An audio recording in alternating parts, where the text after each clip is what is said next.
బాబాయ్ వాళ్ళు చచ్చిపోయిన అనుకుని పోయినట ముసైతాను చచ్చిన నిలిపోయినాకు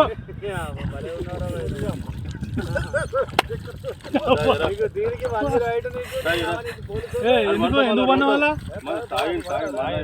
తాగి పండుకున్నా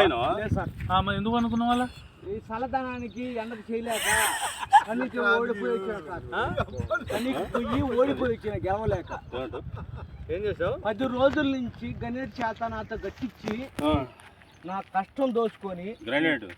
గణేట్ రాయ్ నాకు అంటే డబ్బులు ఇచ్చారు కానీ క్షమ